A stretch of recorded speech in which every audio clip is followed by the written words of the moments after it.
Bonjour à tous les membres du réseau Audit Connect et bienvenue dans notre minute de coaching une fois par semaine. Comme vous le savez, ici on parle d'audit, de contrôle, de risque, de gouvernance. Et le thème aujourd'hui porte sur les domaines d'action de l'audit interne au sein d'une organisation. Nous allons partager 5 domaines clés qui constituent le champ d'application de l'activité d'audit interne au sein d'une entreprise. Alors les amis, c'est parti!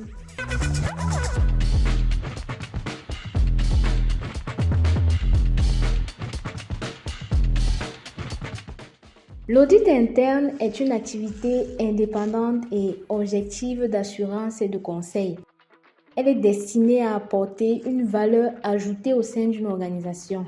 Et elle utilise une approche systématique et disciplinée pour évaluer et pour améliorer l'efficacité des processus de management des risques, de contrôle et de gouvernance. Donc, selon l'Institut des auditeurs internes, l'audit interne implique 5 domaines d'opération.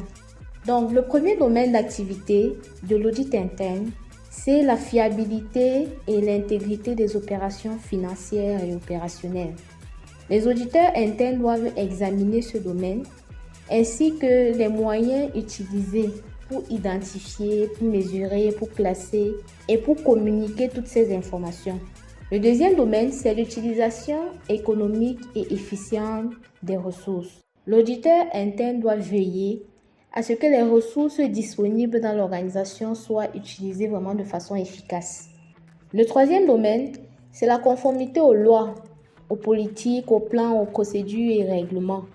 L'auditeur interne doit examiner les systèmes mis en place au sein de l'organisation pour assurer la conformité aux politiques, aux plans, aux procédures, aux lois et règlements qui pourraient avoir un impact significatif sur les opérations et doit déterminer également si l'organisation y est conforme.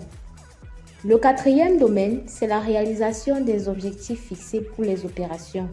L'auditeur interne doit examiner les opérations et les programmes pour vérifier si les résultats sont conformes aux objectifs et si ces opérations sont réalisées comme prévu.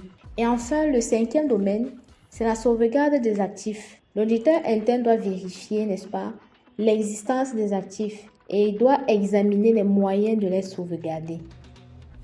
Voilà, nous sommes arrivés au thème de ce programme.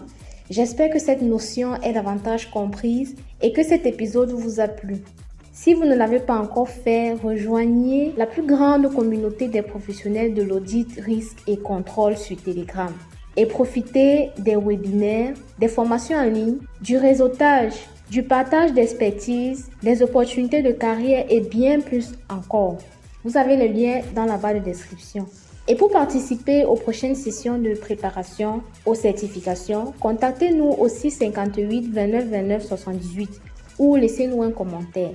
Rendez-vous la semaine prochaine pour un nouvel épisode parce que le progrès par le partage est notre priorité. Ciao, ciao!